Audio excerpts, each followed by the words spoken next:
Hello and welcome back to my YouTube channel infinite concept. तो इस video में हम लोग एसएसटी यानी सोशल साइंस सोशल स्टडीज़ के जो हिस्ट्री का टॉपिक है, हिस्ट्री के टॉपिक में हल्दी घाटी का युद्ध आता है। हल्दी घाटी के युद्ध के बारे में हम लोग जानेंगे कि उस हल्दी घाटी के युद्ध के बारे में किताबों में तो लिख दिया जाता है कि अकबर जीत गया था आसानी से, लेकिन जितनी आसानी से उस किताबों में लिखा जाता है कि अकबर जीत गया था, उस उतनी आसानी से वो युद्ध हुआ नहीं था। उस युद्ध में क्या क्या हुआ था उसको हम लोग आज डिटेल में देखेंगे। तो उस युद्ध को जानने के लिए हम लोगों को सबसे पहले महाराणा प्रताप के बारे में जानना पड़ेगा। महाराणा प्रताप जिनका जन्म 1540 ईस्वी में हुआ था। यहाँ पे देखिए हम लोग बनाया हूँ, थोड़ा सा बहुत पहले का नोट्स है मेरा, राइटिंग सही नहीं है लेकिन फिर भी समझने लायक है। तो इसमें देख सकते हैं हम लोग महाराणा प्रताप, इनका जन्म हुआ था 1540 में और मृत्यु हुई थी 1597 में। ठीक है, इनकी मृत्यु 1597 में युद्ध के दौरान नहीं, क्या बोलते हैं उसको, शिकार करने के दौरान चोट लगने से हुई थी। तो इनकी कहानी है, माता इनकी जयवंता बाई, इनकी माता का नाम क्या था? जयवंता बाई। लिखने पे ध्यान मत दीजिए, मेरे बोलने पे भी ध्यान दीजिएगा थोड़ा सा। इनकी माता का नाम जयवंता बाई, पिता का नाम उदय सिंह। इनके पिता का नाम उदय सिंह थे। इनके बचपन का नाम कीका था। वंश सिसोदिया वंश से ताल्लुक़ रखते थे। जन्म स्थान कुंभलगढ़। इनके घोड़ा का नाम चेतक था, जो ऐसा माना जाता है कि नीले रंग का घोड़ा होता था। ऐसा क्या माना जाता है कि नीले रंग का घोड़ा होता था, घोड़ा था चेतक। और ऐसी ब्रीड अभी मिलती नहीं है, जैसे मैं किसे पढ़ा हूँ, नवीन सर बताए हैं, नीले रंग का। तो घोड़े चेतक के बारे में भी हम लोग पढ़ेंगे। श्याम नारायण पांडे की कविता है कि उन्हीं की कविता में घोड़े के बारे में लिखा है कि क्या लिखा है कि तीन नदियाँ नाले थे, रण बीच चौकड़ी भर भर कर चेतक बन गया निराला था, राणा प्रताप के घोड़े से पड़ गया हवा का पाला था। ये वाली कविता। तो ऐसे ही हम लोग पहले पूरा देख लें, उसके बाद युद्ध के बारे में देखेंगे, युद्ध में क्या क्या हुआ था उसको सब देख करके घोड़े के बारे में हम लोग देखेंगे। हाथी का नाम राम प्रसाद था, उनका एक हाथी भी था, लेकिन वो अधिकतर घोड़े से ही युद्ध किया करते थे। उनके घोड़ा चेतक के बारे में थोड़ा बहुत डिटेल बता ही देता हूँ मैं। उनका घोड़ा को हाथी जैसा एक सूंड वाला मास्क पहनाया जाता था, जिससे हाथियाँ उस घोड़े चेतक को देख करके पहले ही डर जाया करती थी। और वो इतनी तेज़ गति से दौड़ता था कि दुश्मन को अपनी टापों से मार करके भगा देता था, दुश्मन सेना के लोगों को। राज्याभिषेक, उनका राज्याभिषेक कब हुआ था? 1572 में। 1572 में राज्याभिषेक हुआ और 4 सालों में ही हल्दी घाटी का बड़ा युद्ध हो गया। अस्त्र शस्त्र, ऐसा माना जाता है कि अस्त्र शस्त्र का वजन 35 किलो उनके शरीर पे हुआ करता था। उनकी लंबाई 6 फीट से ऊपर थी, 7 फीट के करीब मानते हैं उनकी लंबाई को। और भाला, उनका भाला 80 किलो, कई सारी कविताओं में लिखा हुआ है कि उनका भाला 80 किलो का भाला यूज करते थे, लेकिन वास्तविक रूप से 17 किलो का भाला उदयपुर है, उदयपुर राजस्थान के उदयपुर के म्यूजियम में रखा हुआ है। उसमें लिखा हुआ है कि 17 केजी का भाला था, लेकिन कई सारी कविताओं में 80 किलो का भाला मानते हैं। उनके साहस को व्यक्त करने के लिए, उजागर करने के लिए ऐसा कहा जाता है। और फिर अगर हम लोग आगे देखें तो ये तो थी महाराणा प्रताप के बारे में बात। जब हल्दी घाटी का युद्ध हुआ, अकबर जो कि पूरे भारत पे राज्य करना चाहता था और कई सारे राजाओं को अपने वश में कर करके उसने संपूर्ण भारत पे अधिकार कर भी लिया था। कुछ ही राज्य ऐसे थे जिन पे वो कंट्रोल नहीं कर पाया था, उनमें से राजस्थान का एक मेवाड़ हो जाता है। मेवाड़ पे महाराणा प्रताप की वजह से, ठीक है। तो मनाने के लिए उसने सबसे पहले 4 लोगों को भेजा था। मनाने के लिए 4 लोगों को भेजा था। मनाने के लिए कितने लोगों को? 4 लोगों को भेजा था, जिसमें पहले नंबर पे जलाल खान कोरची। यहाँ पे देखिए आप लोग, अकबर ने प्रताप को समझाने के लिए अपने 4 दूत भेजे थे। जलाल खान कोरची 1572 में, ठीक है। फिर दूसरे नंबर पे मान सिंह को भेजा था। जलाल खान कोरची जब आए मनाने के लिए, तो महाराणा प्रताप ने साफ साफ इनकार कर दिया कि नहीं, हम अपनी मातृभूमि को दुश्मन के हवाले नहीं करेंगे। जननी जन्मभूमि स्वर्गसी अपी गरियसी, यानी कि जननी और जन्मभूमि स्वर्ग से भी बढ़ के होती है। और जलाल खान कोरची वहाँ से निराश हाथ होकर चला गया अकबर के पास कि नहीं, वो नहीं माने हैं। फिर मान सिंह को उसने सोचा कि अगर वो राजपूत हैं महाराणा प्रताप, तो राजपूत को ही भेजा जाए ताकि उनकी बात को समझा सके अपनी।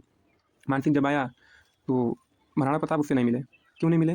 क्योंकि मान सिंह अभी राजकुमार था और महाराणा प्रताप राजा थे, तो महाराणा प्रताप उससे मिल नहीं सकते हैं। इसलिए उन्होंने अपने बेटे अमर सिंह को कहा कि जाओ उससे मुलाकात करो, मान सिंह से क्या कह रहा है।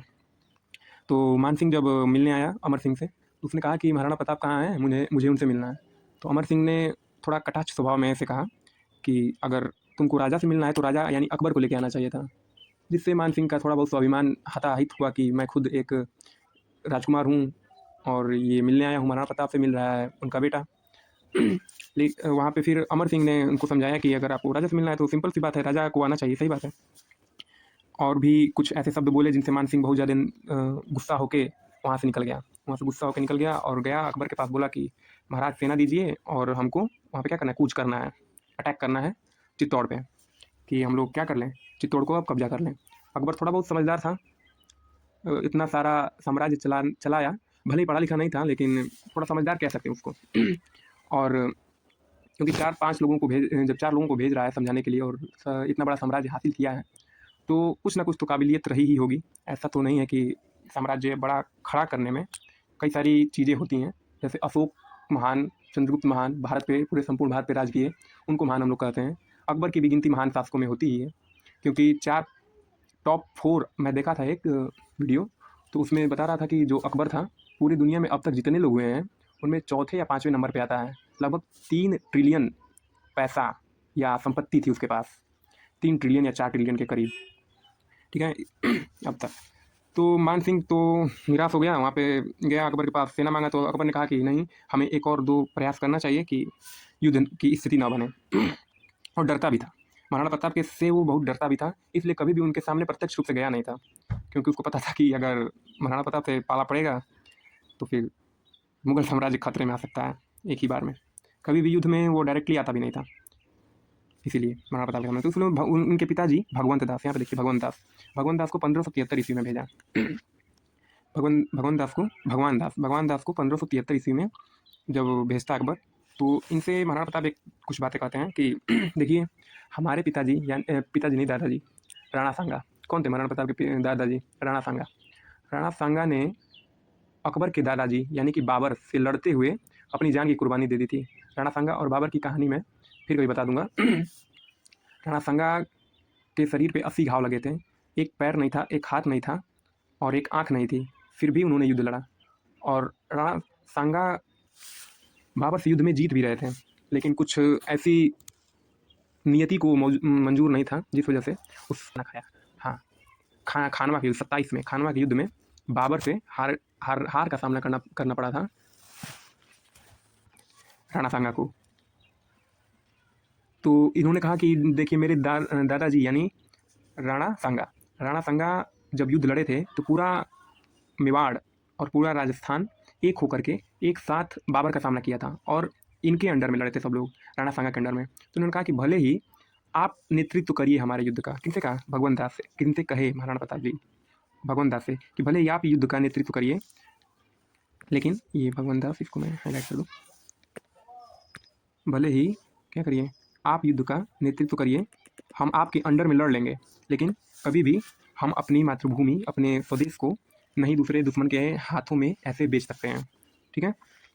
तो भगवंत दास को भी इन्होंने मना कर दिया कि नहीं, हम अपनी ज़मीन, अपनी लोगों को, अपने मातृभूमि को दूसरे दुश्मन के हवाले नहीं कर सकते हैं। और तो अंतिम प्रयास फिर भी अकबर को लगा कि नहीं, एक और प्रयास करना ही चाहिए। तो अंतिम प्रयास में टोडरमल, यहाँ पे कर दूँगा थोड़ा सा, अंतिम प्रयास यहाँ पे देख सकते हैं आप लोग, टोडरमल, मेरी राइटिंग थोड़ी बेकार है लेकिन फिर भी टोडरमल अकबर का वित्त मंत्री था। टोडरमल क्या था? अकबर का वित्त मंत्री था। उसको पता था कि कितना पैसा है अकबर के पास। मैं बताऊँ आप लोगों को कि 4 ट्रिलियन या 3 ट्रिलियन के करीब दुनिया में आज तक चौथे तीसरे नंबर पे आता है अकबर, चौथे या 5वें नंबर पे अकबर आता है पूरी दुनिया में अमीरों के मामले में, अब तक ह्यूमन काइंड में जितने भी अमीर हुए हैं। तो टोडरमल को पता था ये बात कि अकबर के पास अथाह संपत्ति है। तो ये बात बताया महाराणा प्रताप से कि आप भले ही आप में हौसला है, स्वाभिमान की रक्षा करना चाह रहे हैं, लेकिन उतना ज़्यादा पैसा आप कहाँ से ला पाएंगे इस युद्ध के लिए। तो महाराणा प्रताप ने कहा ठीक है, आप अपना पैसा अपने पास रखिए, हमारे पास भी भामाशाह है। भामाशाह की मदद से ही एक बार उनको पैसा मिला था, महाराणा प्रताप को आगे चल के मैं बताऊँगा। तो भामाशाह है, इसलिए टोडरमल का भी प्रयास असफल हो गया। टोडरमल को भी उन्होंने भेज दिया कि जाइए, हम अपनी मातृभूमि को हवाले नहीं कर सकते हैं, ठीक है। उस समय प्रताप 32 वर्ष की आयु के थे।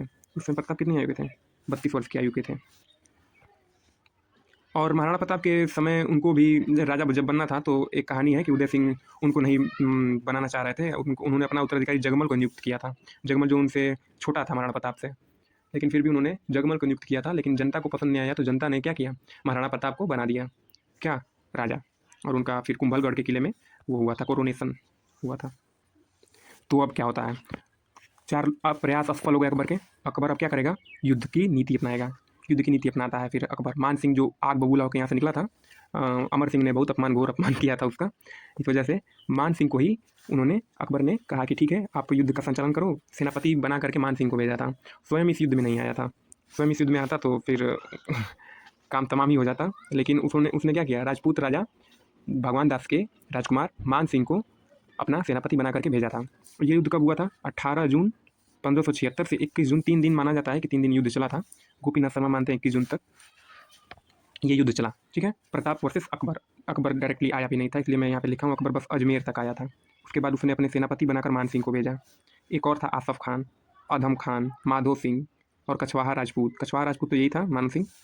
राजपूतों में भी कैटेगरी होती है, तो कछवाहा राजपूत मान सिंह में आते हैं और जो महाराणा प्रताप हैं वो सिसोदिया राजपूत में आते हैं। ठीक है, और महाराणा प्रताप की ओर से भी कुछ सेना थी, ऐसा नहीं था कि वो अकेले लड़ रहे थे। महाराणा प्रताप की ओर से कृष्णदास चुंडावत सलुम्बर के राजा थे, राम सात तोमर ग्वालियर के राजा।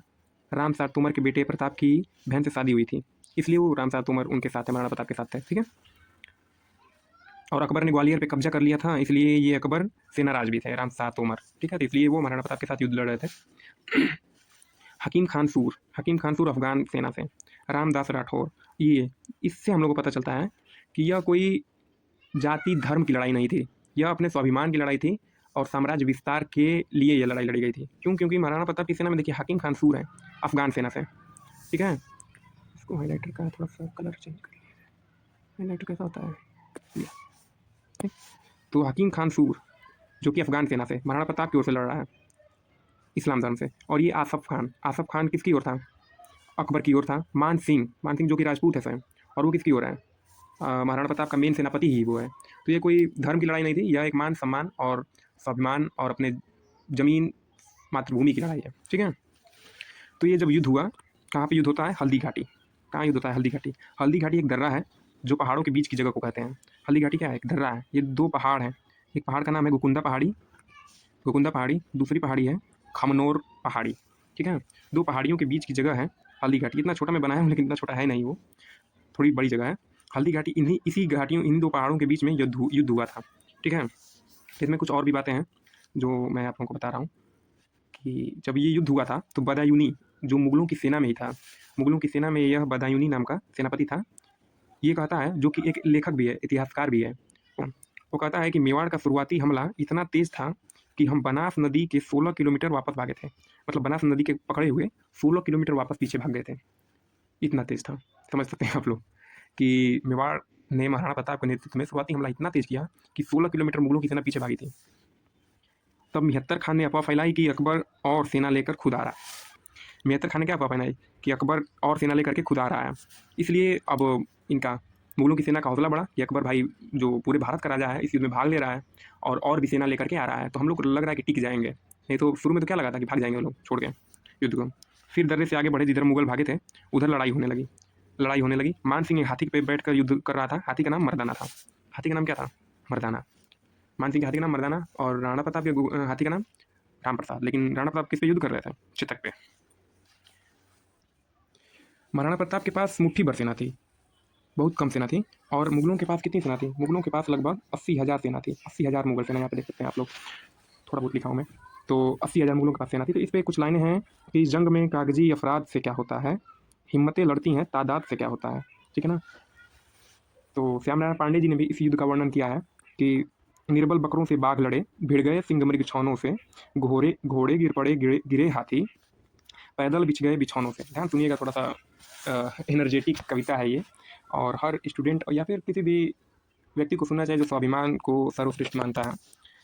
पैदल बिछ गए बिछौनों से हाथी जूझ पड़े, भिड़ गए सवारों से, घोड़ों पर घोड़े टूट पड़े, तलवार लड़ी तलवारों से, है रुंड गिरे, रुंड अवनी पर सुंड गिरे, लड़ते लड़ते अरिझुंड गिरे, भूपर है विकल वितुंड गिरे। आगे थोड़ा सा सुनिएगा। क्षण महाप्रलय की बिजली सी तलवार हाथ की तड़प तड़प, है गजरत पैदल भगा भगा लेती थी बैरी वीर हड़प, क्षणपेट फट गया घोड़े का, हो गया पतन कर कोड़े का, भूपर सातंक सवार गिरा, है पता न था है जोड़े का, चिंगाड़ भगा भय से हाथी। यानी हाथी उस युद्ध में चिंगाड़ के भाग गए भय से, डर से। लेकर अंकुश पिलवान गिरा, झटका लग गया फटी झालर, हौदा गिर गया निशान गिरा, कोई नक्त मुक्त बेजान गिरा, करवट कोई उत्तान गिरा, रणबीच अमित भीषणता से लड़ते लड़ते बलवान गिरा। तो इस प्रकार युद्ध चल रहा था ये। यानी कि इस युद्ध में बहुत सारे लोग मारे गए और बहुत ही वीर लोग इधर से भी मरे उधर से भी मरे। अगर इसको थोड़ा सा ध्यान से आप लोगों को अगर सुनना है तो एक यूट्यूब पे सॉन्ग होगा हल्दी घाटी नाम से, हल्दी घाटी रैप है, उसको सुनिएगा, आप लोगों को थोड़ा सा इंटरेस्टिंग लगेगा। ठीक है। और हल्दी घाटी रैप भूवी नाम से भी है, 3 उनका है रैप, उसी में हल्दी घाटी का 3 पोर्शन में डिवाइड किए हैं वो भी सुनेंगे तो आप लोगों को अच्छा लगेगा। फिर चेतक के बारे में क्या कहा गया है कि रणबीर चौकड़ी भर भर कर चेतक बन गया निराला था, राणा प्रताप के घोड़े से पड़ गया हवा का पाला था, गिरता न कभी चेतक तन पर, राणा प्रताप का कोड़ा था, वह दौड़ रहा अरिमस्तक पर, या आसमान पर घोड़ा था, जो तनिक हवा से बाग हिली, लेकर सवार उड़ जाता था, राणा की पुतली फिरी नहीं तब तक चेतक मुड़ जाता था। कौशल दिखलाया चालों में, निर्भीक गया वो ढालों में, सरपट दौड़ा करवालों में। ऐसे ही चेतक का वर्णन किया श्याम नारायण पांडे ने। ठीक है। और जब फिर युद्ध आगे पहुंचा, तो आगे के युद्ध में, उस युद्ध में महाराणा प्रताप की जीत हो रही थी, लेकिन जब क्या हुआ कि तोपें, जब अकबर की तोपें उन पर बरसने लगी, तो उन मेवाड़ियों ने, यानी कि महाराणा प्रताप के सैनिकों ने, मेवाड़ियों ने तोपों के मुख में ही कूद गए, तोपों के मुख में ही कूद गए ताकि तोपें निष्क्रिय हो जाएं। इसलिए तोपों के मुख में कूद करके उन्होंने फिर तोपों को ही निष्क्रिय कर दिया था। और फिर महाराणा प्रताप ने, एक सेनापति था अकबर का, बहलोल खान करके, वो भी अफगान सेनापति था, हट्टा कट्टा लंबा चौड़ा, लेकिन बहुत जब उन्होंने देखा बहलोल खान, तो उस पर एक लाइन है कि बहलोल खान जब खड़ा दिखा, राणा ने घोड़ा बढ़ा दिया, उनमें हिंसा की आग जली, मुगलों की छाती चढ़ा दिया, हुआ एक बार फिर ऐसा कि धरती अंबर सब कांप गया, राणा प्रताप ने दानों को घोड़े समेत ही काट दिया। यानी कि जो बहलोल खान था, इतना बड़ा लंबा चौड़ा, उसको, बहलोल खान को महाराणा प्रताप ने घोड़े समेत ही हल्दी घाटी के युद्ध में 2 भागों में डिवाइड कर दिया था। उसके बाद महाराणा प्रताप को मान सिंह पे भी गुस्सा आया। मान सिंह जो कि राजपूत था स्वयं, और फिर भी वह इतने सारे मेवाड़ियों को, अपने भाई बंधुओं को मार रहा था, तो उन पर भी महाराणा प्रताप को गुस्सा आया, और महाराणा प्रताप ने उनको भी परलोक सिधारने के ही उद्देश्य से घोड़ा को आगे बढ़ाया अपने। और जब घोड़ा मान सिंह अपने हाथी मर्दाना पर बैठ के लड़ रहा था, तो क्या किए कि उन्होंने अपने घोड़े को, उनका घोड़ा चेतक, महाराणा प्रताप का घोड़ा चेतक मान सिंह के हाथी के सूंड के ऊपर दोनों पैर रख देता है। आगे बढ़ाते हुए जाते हैं, बहलोल खान को मारने के बाद महाराणा प्रताप गए अपने घोड़े चेतक को आगे बढ़ाते हुए, और इसके क्या नाम है, मान सिंह के हाथी के ऊपर दोनों पैर घोड़े ने रख दिया। और मान सिंह, जब महाराणा प्रताप ने भाला मारा, तो मान सिंह वहाँ पे बैठ गया, हौदा होता है हाथी का, उस हौदे में बैठ गया, जिस वजह से महाराणा प्रताप का भाला चूक गया। और चूक तो गया ही, लेकिन जो चेतक था, चेतक जब नीचे आ रहा था, तो उसके हाथी के सूंड पे लगे हुए खंजर से चेतक के दोनों खुर कट गए, और उनका खून बहने लगा, जिस वजह से चेतक को ले करके महाराणा प्रताप को युद्ध से बाहर जाना पड़ा। और एक झाला थे वहाँ पे, जिन्होंने कहा कि आपका जीवित रहना बहुत ज़रूरी है, अगर आप जीवित नहीं रहेंगे, या तो फिर इस युद्ध में अगर आप इसी कटे, मतलब घोड़ा तो उनका वो हो गया था, घायल हो गया था, घायल घोड़े के साथ लड़ेंगे तो हार निश्चित हो जाएगी, इसलिए आपको यहाँ से निकलना पड़ेगा। इसलिए वो जंगल में गए थे। ठीक है। तो इस युद्ध को ऐसे ही बता दिया जाता है कि महाराणा प्रताप ने युद्ध छोड़ दिया था, इस वजह से मुगलों की जीत हो गई। तो युद्ध उन्होंने घोड़े की वजह से ही छोड़ा था, ऐसा कह सकते हैं कि घोड़ा उनको अत्यधिक प्रिय था, और घोड़ा घायल हो गया था, जिस वजह से उन्होंने युद्ध को छोड़ दिया था। और वहाँ पे फिर कहा जाता है कि उस हल्दी घाटी के युद्ध में कुछ समय के लिए ये मान सिंह के सेना को विजय मिल गई थी, लेकिन फिर महाराणा प्रताप ने अपने सारे किलों को वापस ले लिया था। दिवेर का युद्ध हुआ था, दिवेर के युद्ध में जो महाराणा प्रताप का पुत्र है अमर सिंह ने अपने शौर्य का परिचय दिया, और महाराणा प्रताप स्वयं थे उस युद्ध में, दिवेर के युद्ध में, और भी कई सारे युद्ध लड़े गए। उन युद्धों के माध्यम से महाराणा प्रताप ने सभी किलों को वापस ले लिए थे। तो अकबर जो इतना महान राजा था, वो अभी मेवाड़ को अपने नियंत्रण में नहीं ले पाया था। ठीक है। तो ये रही हल्दी घाटी की कहानी। Thank you very much.